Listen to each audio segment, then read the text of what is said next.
नमस्कार। आज की ब्रीफिंग हम स्टार्ट करेंगे मिनिस्ट्री ऑफ हेल्थ की तरफ से। So I request my colleague to start please. देश में अब तक 48,534 लोग कोविड-19 से क्योर हो चुके हैं और total 66,330 cases active medical supervision में हैं। पिछले 24 घंटे में देश में 3,334 पेशेंट्स क्योर हुए हैं। इस तरीके से हम देखते हैं तो पाते हैं कि हमारा रिकवरी रेट धीरे धीरे बढ़ता जा रहा है, जो कि बढ़कर अब अप्रॉक्सीमेटली 41% हो चुका है। इसके साथ ही केस फैटेलिटी, केस मोर्टेलिटी में भी इम्प्रूवमेंट नोट किया गया है। जैसे कि 19 मई को जो मोर्टेलिटी रेट देश का 3.13% था, वह अब घटकर 3.02% हो चुका है। हमारा फोकस उन स्टेट्स और डिस्ट्रिक्ट्स पर है जहां पर कि ज़्यादा केसेस रिपोर्ट हुए हैं। हम स्टेट्स के साथ मिलकर वहां पर कंटेनमेंट और क्लिनिकल मैनेजमेंट ऑफ केसेस पर फोकस कर रहे हैं। आज ज़रूरत है कि हम सब मिलकर रिक्वायर्ड प्रिकॉशंस लेते हुए इस इन्फेक्शियस डिजीज़ से अपने आप को और अपने परिवार को बचाएं। धन्यवाद। अब मैं रिक्वेस्ट करता हूँ रिप्रेजेंटेटिव ICMR प्लीज़ अपना।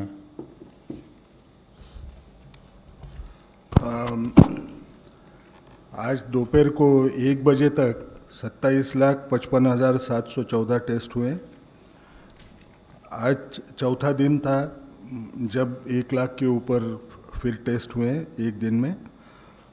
1,03,829 टेस्ट टोटल हुए। उसमें 85,542 ये जो 401 वो नेटवर्क में के सरकारी लैब्स हैं उनमें हुए। 18,287 ये प्राइवेट लैब्स जो 178 है उनमें हो गए। Friends, today we are having with us Dr. B.K. Paul, Chairman Empowered Group 1 and National Task Force on COVID-19. We also have with us Sri Praveen Srivastava ji, Secretary, Ministry of Statistics and Program Implementation, and Additional Secretary, Madam T. Rajeshwari ji. So I'll request the Chairman Empowered Group to start the briefing, please.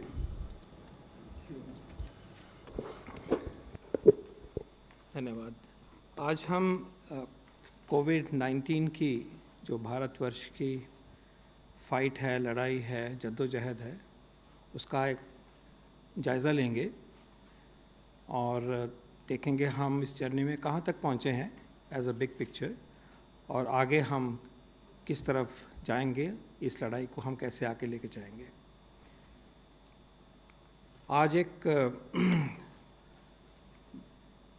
बहुत एक important एक landmark achievement देश ने जो करी है 19 तारीख को, उसके लिए इस मौके को इस्तेमाल करते हुए हम देश को बधाई देंगे, आप सबको बधाई देंगे सरकार की तरफ से कि प्रधानमंत्री जन आरोग्य योजना आयुष्मान भारत के अंतर्गत 19 तारीख को 1 करोड़ इलाज हो गए पूरे। 1 crore treatments, hospitalizations in secondary and tertiary care facilities have been provided to the beneficiaries of Ayushman Bharat Pradhan Mantri Jan Arogya Yojana. 10 million treatments, 10 million admissions have been taken care of. This is a huge achievement. This is unprecedented in the history of healthcare of India, and this shows the resolve of the nation to achieve universal health coverage and to ensure financial protection for all. और अगर हम प्रधानमंत्री जी के संकल्प से सिद्धि का जो उनका नारा है, उनकी गाइडेंस है, उसको लें तो प्रधानमंत्री जन आरोग्य योजना एक प्रारूप है जो कि देश ने करके दिखाया है, और we are very fortunate that this milestone has been achieved. It has helped in saving lives, preventing morbidity, and of course, protecting the poor for their health-related expenses. This is an important milestone that we will celebrate today.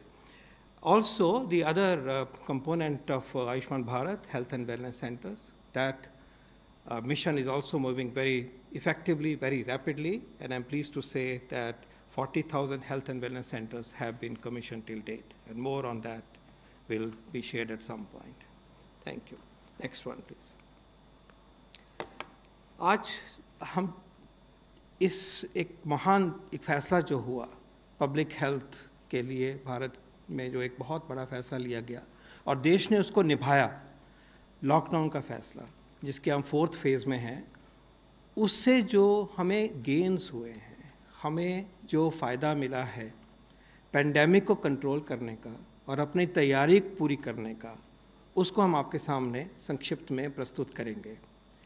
Bharat ने ये फैसला सोच के लिया, माननीय प्रधानमंत्री जी ने इसको इस पॉइंट पे लिया जो अर्ली था, टाइमली था, बहुत हालात ख़राब होने से पहले लिया गया।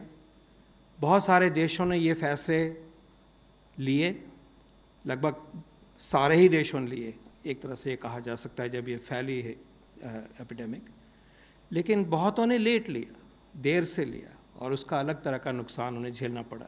लेकिन हमारे देश ने ये फैसला टाइमली तरीके से लिया, एक कैलिब्रेटेड रिस्पांस की तरह लिया और ये उस कड़ी में एक graded proactive and preemptive measure था जो कि बहुत शुरुआत से इस पैंडेमिक से लड़ाई करने के लिए भारत ने अपना रास्ता चुना। It was not in isolation, it was part and parcel of our overall strategy, starting with travel restrictions, starting with emphasis on social distancing, starting with mobilizing the state governments, people at large. And then a big decision was taken that we will shut down for a finite period of time to make sure that the transmission chain of the virus is controlled and is hammered, is stopped to the extent possible, and we gain time to be able to respond better in coming weeks and months with much higher level of preparedness. This was the decision that has been implemented by the people of India very effectively. अपने आप में example माना जाता है सारे विश्व में, जिस तरह से इसको अपने देश ने, हम सब ने मिलकर निभाया है। अगर हम देखें कि इसका असर पैंडेमिक पे क्या पड़ा, कोविड-19 की जो केसेस आ रहे हैं उनके ऊपर इसका असर क्या पड़ा, तो ये ग्राफ आपको दिखाता है जिसके एक्स एक्सिस पे डेट्स हैं और शुरुआत की डेट है मार्च की है, 26 की है और 15 मई तक का डेट्स दी गई हैं, और दूसरी तरफ वाई एक्सिस में हम दिखा रहे हैं लाल रंग की जो लाइन है कि ग्रोथ क्या थी, इसकी केसेस की ग्रोथ क्या थी, नए केसेस की ग्रोथ क्या थी। अगर आज 100 थे तो कल अगर वो 115 थे तो 15% ग्रोथ। इसी तरह से इसका एक लॉन्गिट्यूडनल एक ट्रैक आपके सामने प्रस्तुत किया जा रहा है, बहुत सिंपल, इसमें कोई मॉडलिंग नहीं है, बिल्कुल रॉ एक सिंपल मैथमेटिक्स, सिंपल डेटा है। अगर आप देखते हैं कि लगभग 3 अप्रैल तक, लॉकडाउन 25 से शुरू हुआ, 3 अप्रैल तक अभी भी केस आने की स्पीड थी वो बढ़ती जा रही थी, लेकिन उसके बाद अब ध्यान से, और वो स्पीड इतनी थी कि 22.6% एक्स्ट्रा केस अगले दिन नए केस हो रहे थे। जब किसी भी तेज़ चलती हुई गाड़ी को हमें रोकना है तो पहले उसकी स्पीड कम होगी, और ये गाड़ी जो चल रही थी वो स्पीड पे कांस्टेंट पे भी नहीं चल रही थी। अभी 40 किलोमीटर पे है तो कल 60 पे चल रही है, परसों 90 पे चल रही है, अगले 140 पे चल रही है, एक्सेलरेट हो रही थी, क्योंकि एक्सपोनेंशियल कर्व है, वायरस का बिहेवियर एक्सपोनेंशियल बिहेवियर है जो हम देखते हैं।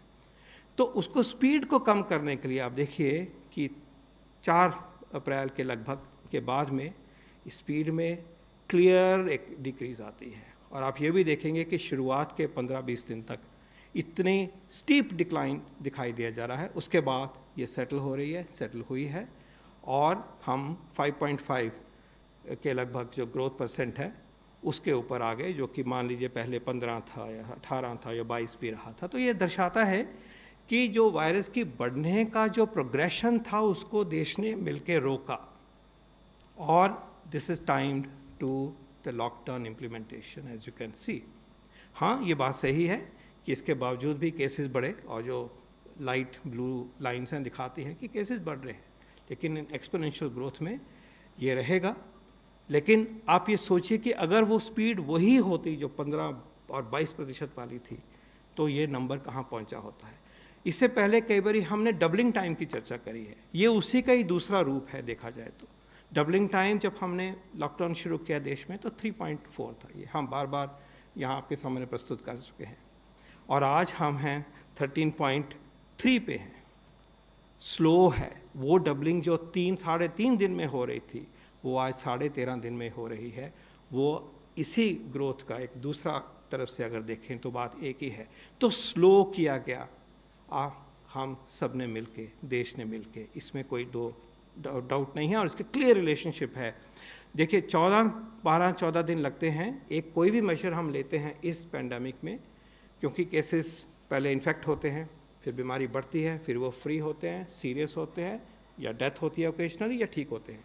तो ये गैप है। तो 25 और 3 अप्रैल का जो गैप है वो इसलिए है कि असर आने में वक्त लगता है, और इसीलिए जो आज हम चर्चा करेंगे हम लॉकडाउन 1.0 और 2.0 का करेंगे, और 2.0 3 मई को ख़त्म हुआ, और हम 15 मई तक दिखाएंगे कि कहाँ तक पहुँचे हैं, क्योंकि वो 2.0 का इफ़ेक्ट वहाँ तक दिखेगा, और अब जो 3.0 चला है उसका इफ़ेक्ट अभी भी चला हुआ है, और 4.0 का इफ़ेक्ट आगे आएगा। तो 15 मई तक का ब्यौरा आपके सामने ला रहे हैं इन quantitative terms today with all humility.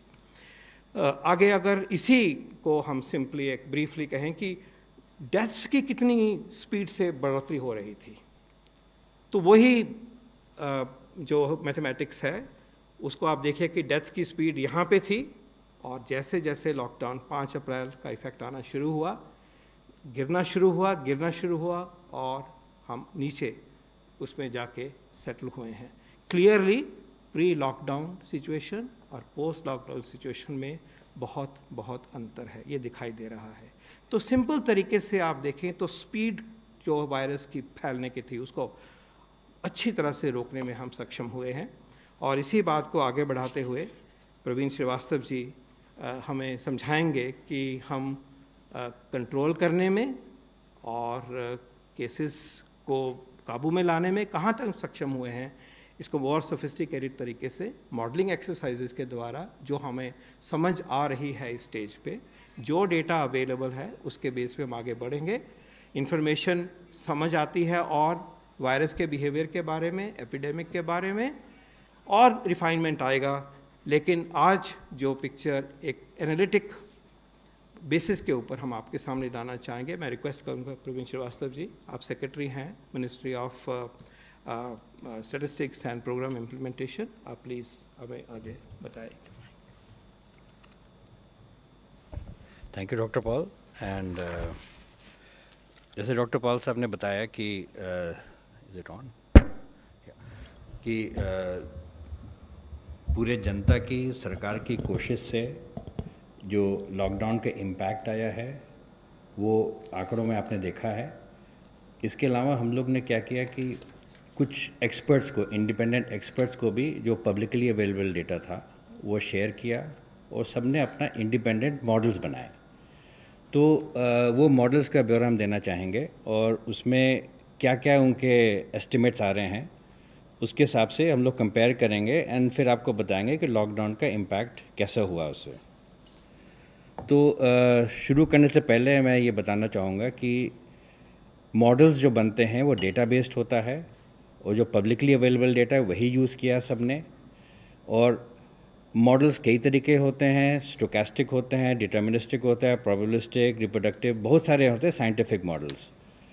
But challenge क्या आता है कि in pandemic like COVID-19, there is no parallel available directly. So we are learning as we are going, and the data itself is showing that जो हमारा lockdown का impact था उसमें फ़र्क पड़ रहा है। तो जितना कॉम्प्लेक्स मॉडल होता है उतना डेटा ज़्यादा चाहिए होता है, but what ever data is available उसके हिसाब से मॉडल जो लोग ने बनाया है वो मैं आपको डिस्कस करना चाहता हूँ।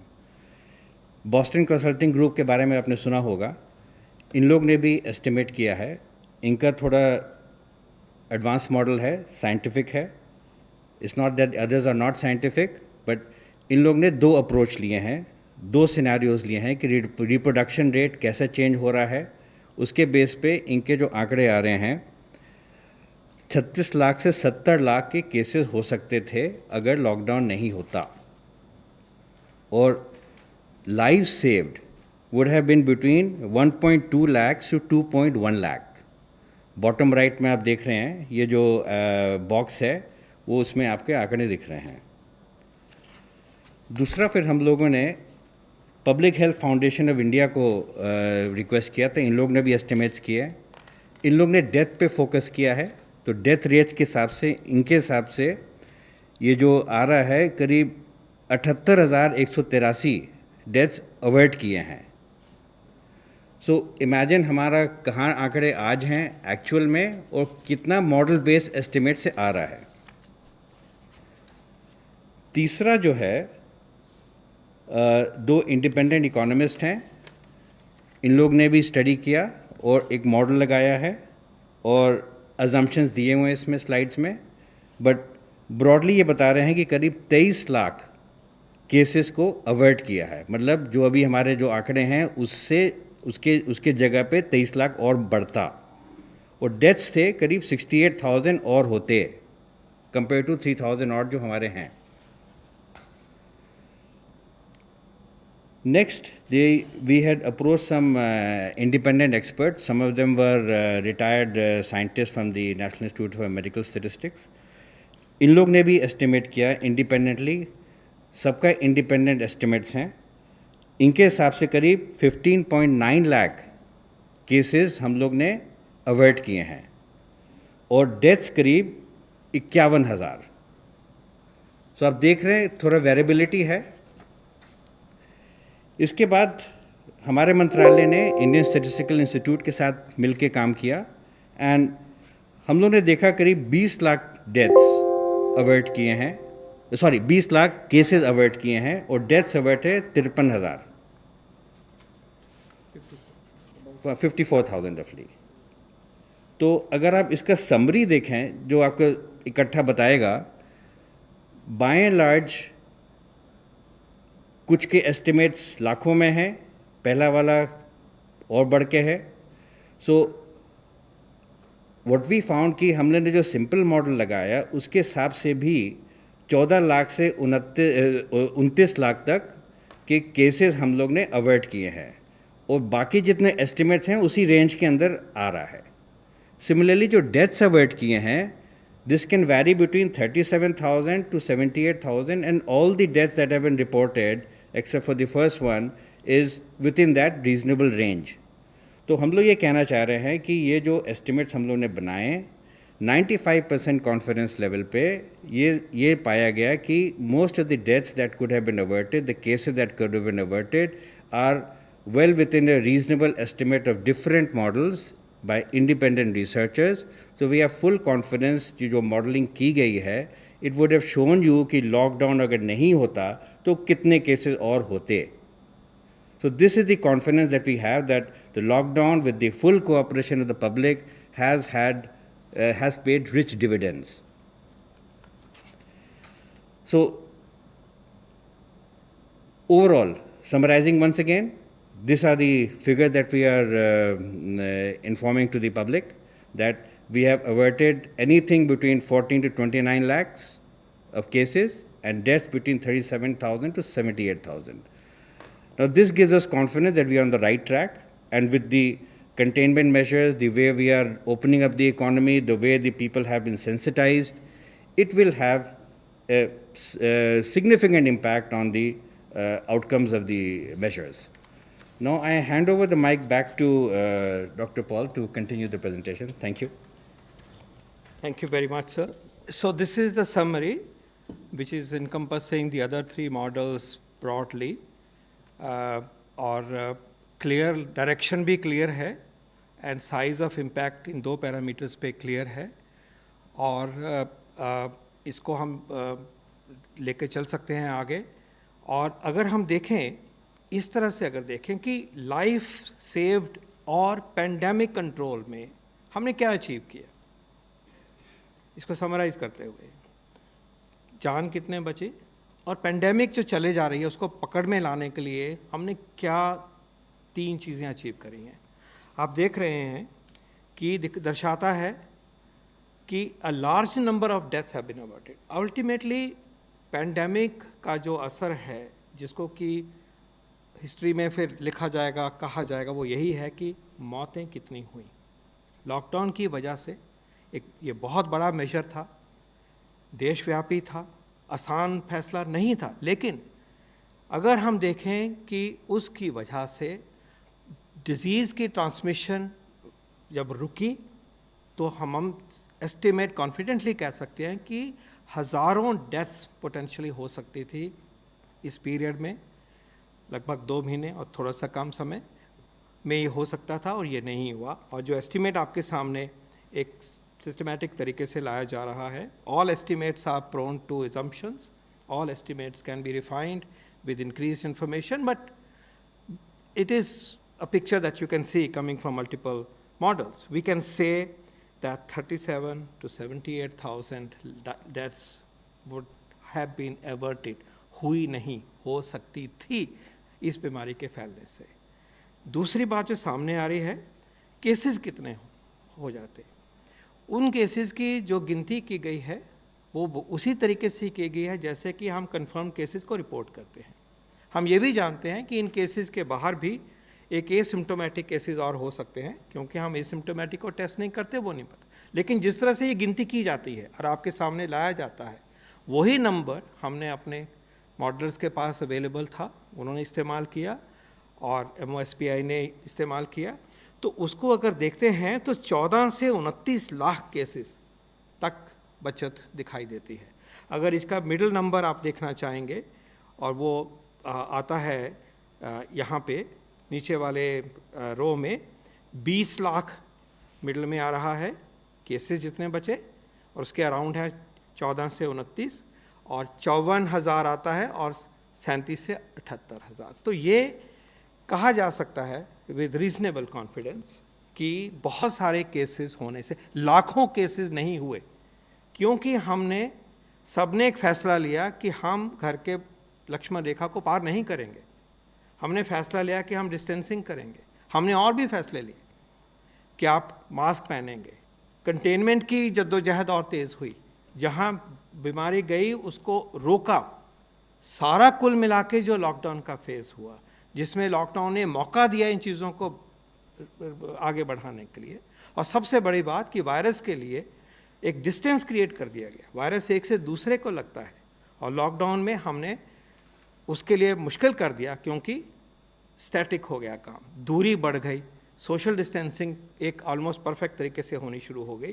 तो 20 लाख जो बीच की फिगर है, 14 से 29 लाख केसेस नहीं हुए, और 37,000 से 78,000 डेथ्स नहीं हुई। ये एक नंबर आपके सामने प्रस्तुत कर रहे हैं। लेकिन एक चीज़ और बड़ी महत्वपूर्ण हुई है, सोचा जाए तो। आप देखिए कि अगर 20 लाख केस और होते तो वो क्या कर रहे होते, बाकियों को इन्फेक्शन दे रहे होते। वो मात्रा भी कम हो गई हमारे देश में, जो व्यक्ति इन्फेक्टेड हैं, जिनमें वायरस होता, आगे जो स्पीड से वायरस बढ़ेगा उसमें भी रुकावट हो गई, क्योंकि आज देश में इतने ही जितने केसेस अवर्ट हुए, वो और शायद और भी जो एसिम्प्टोमेटिक है वो नहीं हैं। इसलिए जो वायरस का प्रोग्रेशन है, आगे का जो फ्यूचर है, उसको भी संजोया, उसको भी स्पीड कम करी, उसका भी नंबर कम किया गया। तो अगर हम ये gain lives saved, epidemic controlled, cases averted, infection predilection reduced, तो ये 3 पॉइंट आपके सामने प्रस्तुत कर रहे हैं। इसको अब आगे बढ़ाते हैं इस बात को। अब हम ये देखते हैं कि और क्या हुआ इस पीरियड के बीच में, और वो बड़ी महत्वपूर्ण चीज़ें हुई हैं इस पीरियड में। लॉकडाउन की फेस में बहुत काम हुआ है, लेकिन सबसे पहले एक बताना चाहेंगे कि जो आउटब्रेक है, पैंडेमिक है हमारे देश में जितनी आई, वो सिमट के रह गई है लिमिटेड लोकेशंस में। इतने बड़े देश के बावजूद होने के बावजूद भी इतना एफर्ट जब सब देश ने लगाया लॉकडाउन का, सब जुड़ गए इसमें और मुश्किल किया वायरस को ट्रांसमिट होने के लिए, तो जो हमारी आउटब्रेक है वो सीमित हुई, लिमिटेड जगह पे रह गई। बहुत सारा देश जो है इससे बच के रह गया। होते रहते हैं, लेकिन अगर आप और जगह भी होते हैं, ज्योग्राफीज में गया है, लेकिन फिर भी अगर आप मोटे तौर पे देखें तो एक क्लियर पिक्चर सामने आती है। आज के कल के कॉन्ट्रैक्ट केसेस को, एक्टिव केसेस को अगर आप लीजिए, एक्टिव केसेस जो कल थे, तो 80% सिर्फ 5 प्रदेशों में थे, सिर्फ 5, और 90% 10 में थे, बाकी 10% बाकी 20 जगह पे 20 स्टेट में थे। ये छोटी बात नहीं है। 2 महीने में बाकी देशों में कहाँ से कहाँ ये पैंडेमिक गई हैं, जिन्होंने कोशिश भी करी उसके बावजूद भी। सो इसको सीमित है ये, इसको आप मान के चले, वायरस एक्सपोनेंशियल तरीके से बढ़ता है और सीमित किया गया, और ये दर्शाता है कि हमारा क्या रिजॉल्व है यूनियन गवर्नमेंट का, स्टेट गवर्नमेंट्स का और सारी जनता का। उससे भी आगे अगर बढ़ें तो स्टेट तो बहुत बड़ा होता है, लेकिन उसमें अगर आप देखिए तो हमारे लिमिटेड नंबर ऑफ सिटीज़ में हमारी जद्दोजहद है। आज 60% सारे केसेस 5 सिटीज़ में हैं, 70% 10 सिटीज़ में है। तो सिटीज़ तक सीमित रहा, सिटी वाले ज़िले में सीमित रहा। तो ये सीमित होना भी एक लॉकडाउन में जो एक्शन हुआ है, लॉकडाउन में जो हमने पूरी अपनी मेहनत लगाई सब ने, और एक माहौल बदला वायरस के ट्रांसमिशन का, ये उसको दर्शाता है। और ये हमारे लिए आगे मदद हुई है। जब हम लॉकडाउन की रिलैक्सेशन की तरफ बढ़ते हैं तो ये जब सामने आता कि सीमित है, तो बाकी एरिया में हमें कॉन्फिडेंस मिलता है कि हम उधर रिलैक्सेशन खुल सकते हैं, और हमारी स्ट्रैटेजी आगे जो सशक्त हुई है, ये भी इसका एक नतीजा है। इसी तरह से डेथ्स को भी देख लेते हैं। 80% जो डेथ्स हैं वो 5 स्टेट में हो रही हैं, 95% 10 स्टेट में हो रही हैं। उसके बाहर डेथ्स जो हो रही हैं सिर्फ 5% हो रही हैं। फैली हैं, बाकी भी हैं थोड़े थोड़े, कई जगह बहुत ही कम है। और फिर वो बात आती है कि ये तो सिटी वाइड डिजीज़ है, अर्बन डिजीज़ है, अर्बन डिस्ट्रिक्ट्स की डिजीज़ है, और 7% डेथ्स जो हैं वो 5 सिटीज़ में है और 70% 10 सिटीज़ में है। तो सीमित हुआ है ये संक्रमण, इस सारे एफर्ट की वजह से ये दर्शाते हैं। लेकिन आगे की तैयारी जो हुई है इस पीरियड में, आगे के लिए जो तैयारी हुई है, वो एक बहुत बड़ा गेन है, एक बहुत बड़ा हमारे लिए संजोई हुई एक ताकत फ्यूचर के लिए पैदा हो गया। हम फ्यूचर के लिए रेडी हो गए, आज के लिए तो रेडी हैं, आज तक तो कंट्रोल में रखा है, लेकिन हम जो फ्यूचर में हमारी तैयारी हो गई है उसका ब्रीफ में मैं आपको लेखा देखा देना चाहूँगा। सबसे पहले हेल्थ का इंफ्रास्ट्रक्चर जो है कोविड के लिए तैयार किया गया। कोविड की बीमारी 150-200 दिन की बीमारी है, था ही नहीं इस प्लैनेट पे ये वायरस। इतने शॉर्ट पीरियड में, लेस देन 2 मंथ्स अगर आप देखें, और ये चर्चा लव बताते रहते हैं फ्रॉम टाइम टू टाइम, लेकिन आज इसको कहना बड़ी ज़रूरी बात है। अगर हम अपने डेडिकेटेड हॉस्पिटल्स की बात करें, जो टर्शरी केयर का लेवल होता है, तो कहीं लगभग कुछ भी नहीं था जब शुरू किया, तो आज 1093 फैसिलिटीज़ हैं और 1,85,306 बेड्स क्रिएट हो चुके हैं। उनको रीपर्पस किया गया, उनको तैयार कर लिया गया है। और जो डेडिकेटेड हेल्थ सेंटर्स होते हैं, ऑक्सीजन की सुविधा जहाँ पे रखी जाती है सपोर्टिव केयर की, 2,402 फैसिलिटीज़ हैं और 1,38,652 आइसोलेशन बेड्स जो हैं उसमें जो बेड्स हैं वो उपलब्ध हैं। तो लगभग कोविड के लिए अस्पतालों में 3,24,000 के करीब बेड्स की व्यवस्था आज स्टेट गवर्नमेंट्स ने, डिस्ट्रिक्ट एडमिनिस्ट्रेशन ने और नेशनल गवर्नमेंट ने करके तैयार करके रखी है। हमने इस्तेमाल नहीं किया उसको, कहीं कहीं ही इस्तेमाल हुई है, लेकिन तैयारी जो है देशव्यापी तैयारी है ये। और इसके अलावा जो हमारे सिंपल कोविड केयर सेंटर्स होते हैं, जहाँ की सिर्फ ऑब्जर्वेशन के लिए रखा जाता है, वॉच किया जाता है माइल्ड केस को, या जो कि जिनकी रिपोर्ट आनी है उनको, उनके लिए लगभग 6.5 लाख बेड्स की व्यवस्था की गई है। ये एक मामूली अचीवमेंट नहीं है। देश अपने रिसोर्सेज के जो को ही लेके इतने पूरे स्तर पर तैयार है इसको फेस करने के लिए, और आगे की चुनौती को भी संभालने के लिए तैयार है।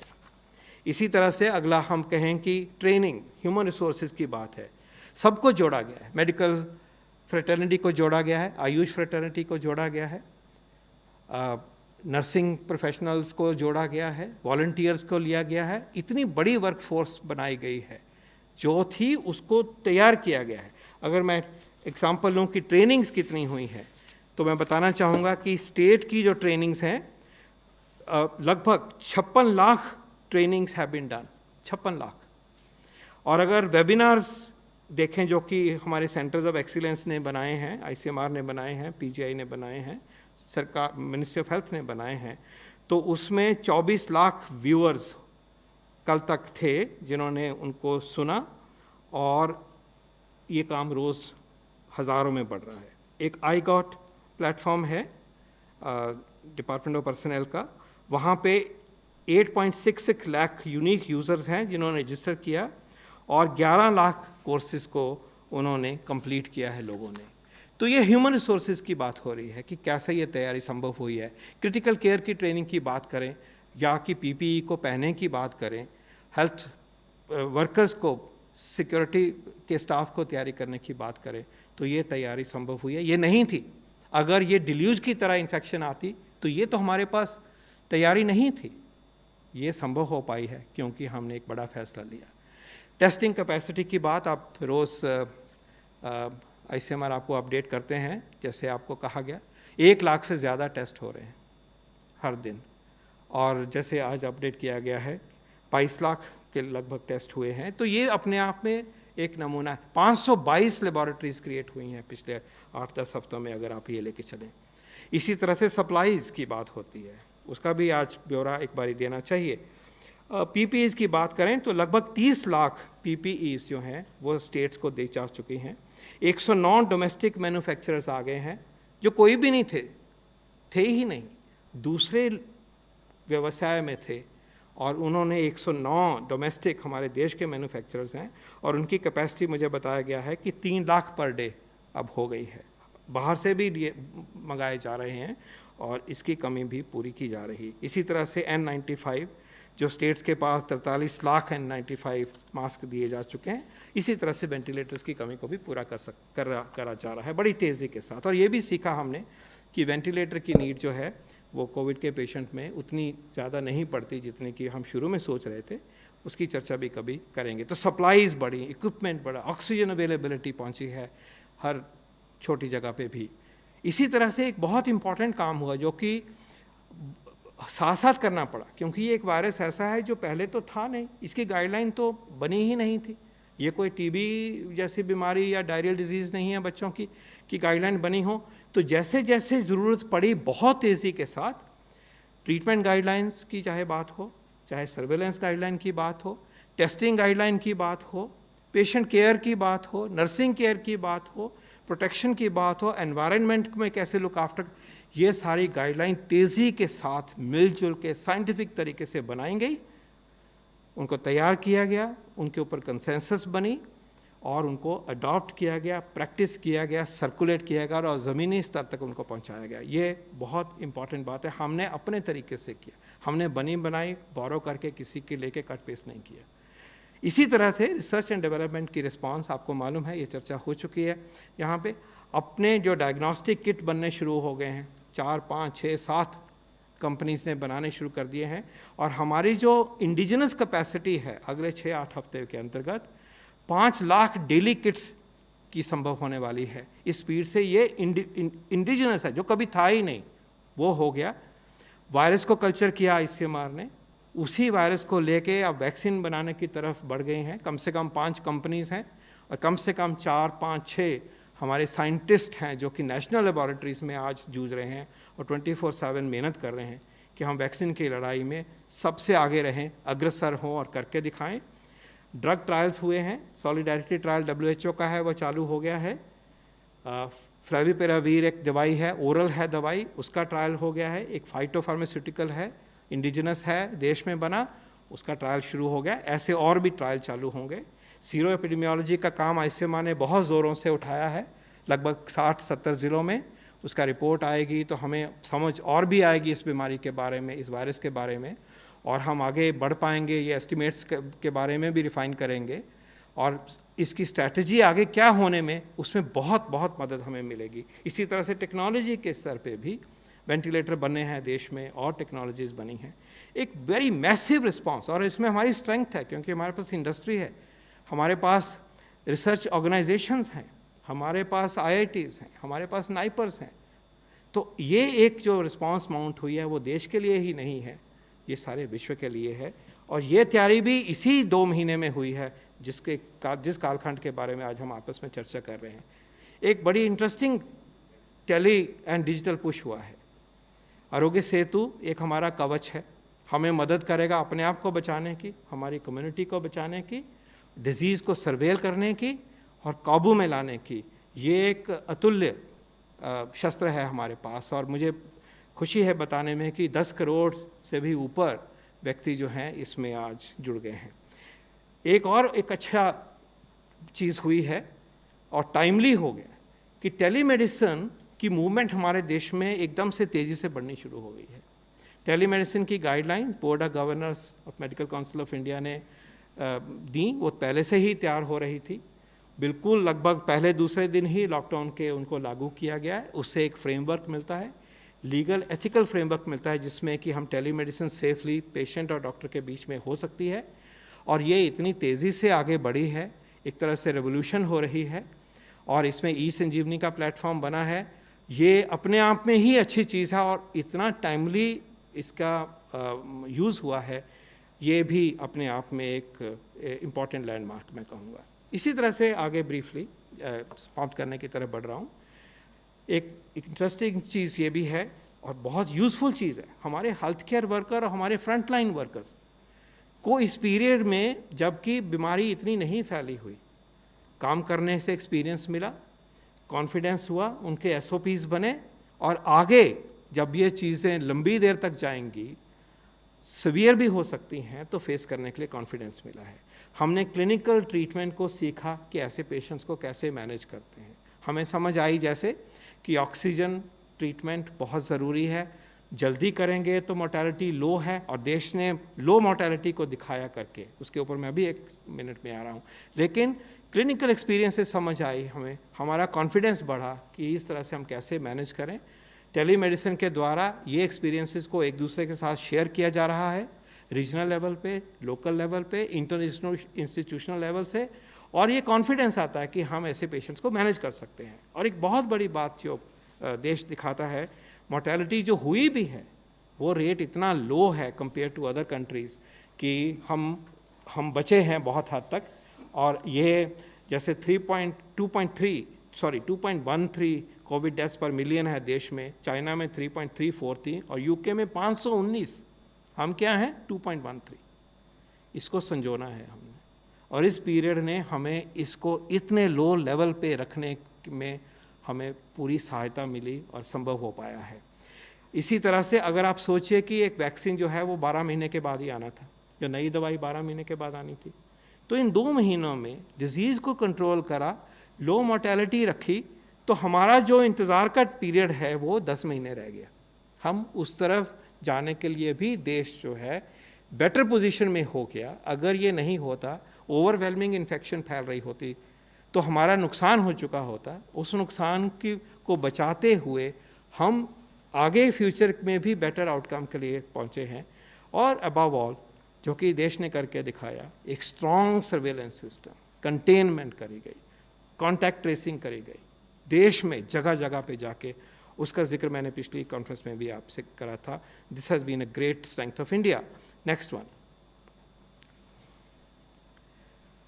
सबसे बड़ी बात 2 आती हैं। एक तो ये है कि देश तैयार हुआ, देश की व्यवस्था तैयार हुई, एडमिनिस्ट्रेशन तैयार हुआ, स्टेट्स, हम सब ये नॉलेज ज़ीरो से शुरू किया कुछ ही हफ्ते पहले, लेकिन आज उसको मैनेज करने के लिए हमारी प्रदेश की सरकारें तैयार हैं, ज़िले के एडमिनिस्ट्रेशन तैयार हैं, उनको भी पता है कि कैसे इससे लड़ाई करनी है, म्यूनिसिपैलिटीज़ हमारी तैयार हैं और पंचायतें तैयार हैं। सो देश को प्रिपेयरनेस के लिए जो वक्त मिला उसको अच्छे तरीके से इस्तेमाल किया गया, और एक पूरी देशव्यापी तैयारी के साथ आज हम खड़े होकर कॉन्फिडेंटली कह सकते हैं कि आगे की जर्नी को हम पूरे तरीके से आगे बढ़ा सकते हैं, उस चैलेंज को हम मीट कर सकते हैं। अंत में मैं ये कहना चाहूँगा कि एक जो शायद सबसे बड़ी उपलब्धि जो है वो है कि एक पीपल्स मूवमेंट हमारे देश में कोविड के खिलाफ शुरू हो गई है। ये जो जंग है, ये जंग नहीं है, ये जन आंदोलन है। इसमें हमने सिर्फ अवेयरनेस नहीं रखी कि हमें जानकारी हो ना, जानकारी तो आसान है, लेकिन हमने अपना बिहेवियर बदला। और माननीय प्रधानमंत्री जी ने इसको, he led from the front to guide us how to change our behaviour. तो अवेयरनेस एक फर्स्ट लेवल होता है, वो काफ़ी नहीं होता, बिहेवियर बदला। हमने लॉकडाउन में वो बिहेवियर निभाया और आज हम सब उस बिहेवियर को निभा रहे हैं और इसको एक जन आंदोलन का रूप मिला है। और ये जो संकल्प है, इसको सिद्धि तक ले जाने के लिए, कोविड को हराने के लिए हम जब सब इकट्ठे हो गए हैं, ये एक सबसे बड़ी हमारी शक्ति होगी, जैसे हम अगले जर्नी में हम आगे जाएंगे। इस पॉइंट पे मैं कहना चाहूँगा कि हमें बहुत कॉशियस रहना पड़ेगा। अभी तक जो अचीव कर पाए हैं, एक ख़ास माहौल पैदा किया गया, लेकिन अब हम रिलैक्स भी कर रहे हैं। रिलैक्स करेंगे, वायरस को चांस एक से दूसरे की तरफ बढ़ने के लिए मिलेगा। वायरस बढ़ता है मैथमेटिकल तरीके से, लेकिन उसकी मर्ज़ी हम नहीं मानेंगे। देश उसकी मर्ज़ी से नहीं चलेगा, हम उसके लिए रेजिस्टेंस पैदा करेंगे। अगर हम उदाहरण लें तो प्लेन चला होता तो हेडविंड क्रिएट करेंगे कि ये वायरस नहीं आगे जाने देंगे। और वो क्या हेडविंड है? वो हेडविंड है कि हम किस तरह से वो प्रैक्टिसेस करेंगे जो कि वायरस को मुश्किल करता है एक से दूसरे तक जाने के लिए। अल्टीमेटली तो दवाई होगी, वैक्सीन होगा, वो कवच हमारे पास नहीं है।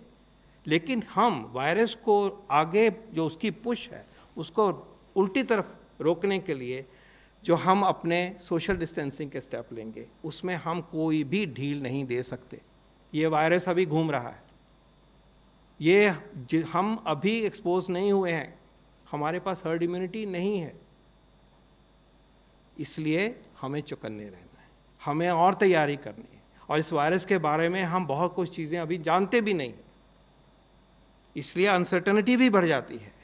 तो फिर वहीं पे बात आती है कि हमें मास्क लगाना है, हमें 2 गज की दूरी रखनी है, हमने अपने हाथ की हाइजीन रखनी है। 3 चीज़ें, हमें अपने जो बुज़ुर्ग हैं और बीमारी वाले हमारे परिवार के मेंबर हैं, उनको बचा के रखना है, उनकी ज़्यादा देखभाल करनी है, उनकी डिज़ीज़ का कंट्रोल भी बेटर करना है। सिर्फ प्रोटेक्शन ही, कोविड ही नहीं सोचना है, उनकी किडनी की प्रॉब्लम है, उसका ट्रीटमेंट कंट्रोल में है, डायबिटीज़ का कि नहीं, बहुत ज़रूरी बनता है। और क्योंकि हमारे पास आज वैक्सीन का या दवाई, नई वाली दवाइयों का कोई कवच नहीं है, तो जो आयुष की गाइडेंस मिली है, हमें एडवाइजरी मिली है, जो चीज़ें उसमें कही गई हैं अपने को बचाने के लिए, चाहे च्यवनप्राश है, चाहे हल्दी का सेवन है, चाहे काढ़ा का सेवन है, उन चीज़ों को हम अपनाएं, अपना न्यूट्रिशन ठीक रखें, एक्सरसाइज करें, ताकि हमारी इम्यूनिटी स्ट्रॉन्गर हो, हमारे परिवार की, हमारी कम्युनिटी की, हमारी इम्यूनिटी बेटर हो। ये एक इम्पॉर्टेंट मुद्दा है। इसके अलावा 2 चीज़ें और ज़रूरी हैं, वो हैं कि जब भी बीमारी है तो जल्दी से उसको नोटिस में लाइए डॉक्टर साहब के। ज़रूरत होगी टेस्ट होगा, उसकी पद्धति बनी हुई है, क्योंकि जल्दी डिटेक्ट होगा तो ये बीमारी माइल्ड है, देर करेंगे तो ये बीमारी जो है भयानक रूप ले सकती है। तो हमें एक मुहिम चलानी है कि care seeking has to be early, care seeking has to be appropriate, we should not hide, we should not attach stigma to this. तो क्या होगा, ये बीमारी है, फेस करेंगे, ऑलमोस्ट सभी बचेंगे, हमारा मोर्टेलिटी रेट इतना लो है, डरने से, छुपाने से नहीं ठीक होगा। और दूसरे को स्टिग्मेटाइज करना तो अनएथिकल है, इमोरल है, वो हम अपने समाज से उस चीज़ को हटाएंगे, तभी हमारी लड़ाई पूरी हो पाएगी। Early care seeking is there for important. And lastly, Aarogya Setu के साथ जुड़िए। तो ये 7 पॉइंट हैं: मास्क, 2 गज की दूरी, hand hygiene, self protection with Ayush and good nutrition, care of the elderly, early care seeking and Aarogya Setu. मैं चाहूँगा कि इन चीज़ों को हम अपनाएं। आगे की जर्नी अभी आसान नहीं है और हमें ये ख्याल रखना है कि ये लॉन्ग हॉल होगा, हफ्तों और महीनों की बात नहीं है, उससे लंबी बात भी हो सकती है। हमारा गोल जो होगा अब वो होगा कि हमारे देश में बीमारी ना फैले और मिनिमम पॉसिबल डेथ्स हों। हमें डेथ्स को बचाना है, हमें clinical care, timely clinical care पहुंचानी है। हमें ये ख्याल रखना है कि लोकल लेवल पे, सिटी लेवल पे जो हमारा नंबर ऑफ़ केसेस है, वो जो हमारी कैपेसिटी है बेड्स की, उससे बहुत नीचे रहे, उसको हम तोड़ नहीं सकते। इसलिए city level action, municipality level action, block level, ज़िला level action is the way forward. और जैसे मैंने आपको दिखाया कि स्टेट के अंदर भी सिटीज़ में ही लोकलाइज्ड है फॉर्चुनेटली, तो वहाँ जो एक्शन है, ऑर्केस्ट्रेशन है, तालमेल है, कोऑर्डिनेशन है, वो जिताएगा हमें कोरोना की इस वॉर में। और देश इसमें बदला है और देश ने अपना बिहेवियर चेंज किया है। हम संकल्प से सिद्धि की तरफ बढ़ेंगे और कोरोना हारेगा और देश जीतेगा। धन्यवाद। धन्यवाद सर। आई थिंक आपने बहुत अच्छी तरह से क्लियर कर दिया, कोई सवाल होना नहीं चाहिए, लेकिन अगर किसी का फिर भी सवाल है तो हाँ जी बोलिए। 54।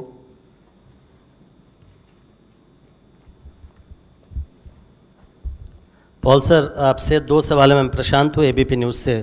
पहला तो आज जो आपने कहा, अब लॉकडाउन कहने के लिए तो है, लेकिन दिल्ली में अगर देखें तो आम जिंदगी लगभग वापस आ गई है मेट्रो छोड़कर, बाकी दुकानें खुल गई हैं, सड़कें हैं। तो आप जब लॉकडाउन से इतने फ़ायदे हैं, ये उन दिनों की बात है जब कंप्लीट लॉकडाउन था। अब हवाई जहाज़ भी शुरू होगा, ज़्यादा ट्रेनें शुरू होंगी, तो आपको लगता है कि उससे तो फिर हम लोग बैक टू स्क्वायर वन आ सकते हैं? उसकी आशंका है। दूसरा सवाल, आप जब पिछली बार आए थे आपने एक ग्राफ दिखाया था जिसकी बड़ी बातचीत हुई है सोशल मीडिया पर, लोगों ने कमेंट किया है। उसमें आपने कहा था कि 15 मई तक ऑलमोस्ट ज़ीरो ग्रोथ रेट हो जाएगा। तो उसमें कहाँ गलती हो गई या क्या चूक हो गई? जो आपने पहले सवाल पूछा है, ये सबके मन में ये सवाल है। लॉकडाउन एक स्पेशल एफर्ट था, है भी, रिलैक्स किया जा रहा है, लेकिन उसी का हिस्सा है। अभी हम पूरी नॉर्मल लाइफ की तरफ नहीं आए हैं और ये इस तरह की पैंडेमिक में किसी स्टेज पे लाजमी ही हो जाता है। लगभग हर देश ने ये किया और जिन्होंने नहीं किया वो सफ़र भी किए, कुछ स्पेशल परिस्थितियों में वो बच गए। तो ये लाजमी हो जाता है जब हम बिना दवाई और वैक्सीन के युद्ध करते हैं, तो सिर्फ इन्हीं मीन्स के साथ हम लड़ाई करते हैं। लॉकडाउन ने ये फ़ायदे दिखाए, ये आपके सामने प्रस्तुत किया हमने in a very honest balanced way. ये भी बात सही है कि लॉकडाउन तो इन अनलिमिटेड टाइम तक तो नहीं चल सकता और ज़िंदगी वापस आनी चाहिए, लाइवलीहुड्स की भी बात है और कॉस्ट भी पड़ रही है। तो जब हमने इस पीरियड में जो गेन किया है डिज़ीज़ कंट्रोल को, उसको हमने संजो के रखते हुए अगली ज़िंदगी को चलाना है। ये आप बैलेंस क्रिएट करना पड़ेगा, क्योंकि lockdown can not go on for ever, it is meant for a purpose and it achieved the purpose to a very large extent, as you saw. Now it is very important that we continue in a manner and exhibit our behavior in a manner which is creating headwinds for the virus, creating difficult for the virus to move. We have the best practices, उनको रहें हम। और ऐसे बाहर के देशों ने भी दिखाया कि उनके बड़ी बड़ी ज्योग्राफी, सैकड़ों किलोमीटर्स और उससे भी ज़्यादा प्रदेश जो हैं उनके वो ग्रीन रहे, वहाँ केसेस नहीं आए। तो ये संभव है कि एज ह्यूमैनिटी, एज सोसाइटी ये कहा जा सकता है कि ज़िंदगी नॉर्मल भी लीड करें और वायरस के लिए इतना मुश्किल भी करें, और हम सीख भी गए हैं कि कौन सी चीज़ें हमें बचाती हैं। तो ये तालमेल जो होना है, ये वे फॉरवर्ड है। इस रिस्क को समझना है, लाइटली नहीं लेना है, लेकिन वायरस है वहाँ पे और उसने जो अपने उसकी जो फितरत है वो दिखाएंगे। हम इस बैलेंस में रहेंगे और चौकन्ने रहेंगे कि अगर कहीं पे फिर आता है किसी से ज़्यादा तो कंट्रोल करेंगे, हम फिर इसको रिस्पॉन्ड करेंगे।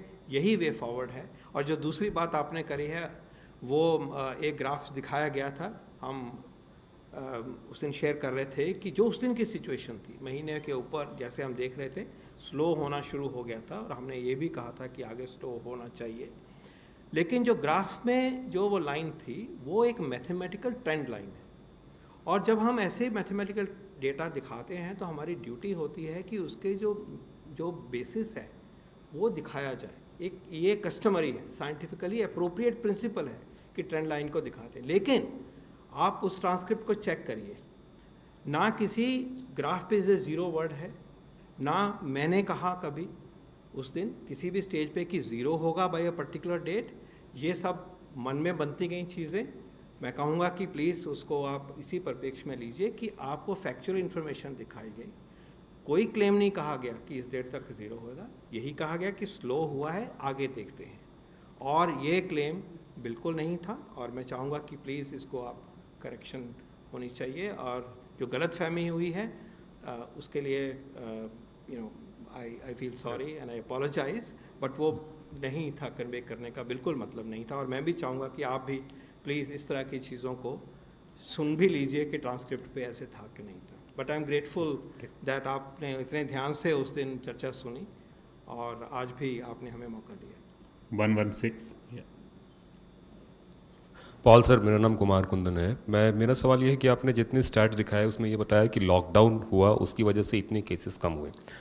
क्या आप लोगों ने ऐसा भी कोई स्टैट तैयार किया है कि आपका प्रोजेक्शन क्या है, कितने केसेस हिंदुस्तान में हो सकते हैं और फर्टिलिटी कितनी हो सकती है? ये सवाल फिर वही है जो सबके मन में है ये सवाल, और इसका जवाब आसान नहीं है। उसकी पहले वजह बताता हूँ, फिर बताता हूँ कि लोग कैसी बातें करते हैं इसके बारे में, या मॉडलर्स क्या कहते हैं, वो मैं बाद में बता दूँ।